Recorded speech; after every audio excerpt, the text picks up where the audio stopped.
Now that marijuana is legalized in many states in the US and many countries across the world, so many people ask me, how bad is smoking weed or eating gummies before you get pregnant? How bad is that for pregnancy?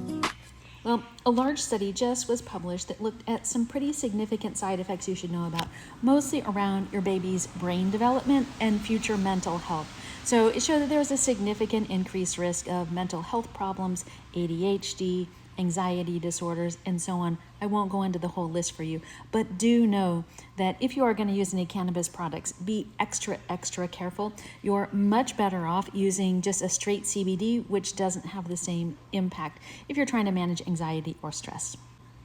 Just remember, there are so many factors, small ones like using weed or cannabis, that can impact your overall fertility potential. Make sure that you're using our new app, Kirsten AI, so that you can get everything reviewed and get all the information that you need to make good decisions and optimize your fertility as fast as possible.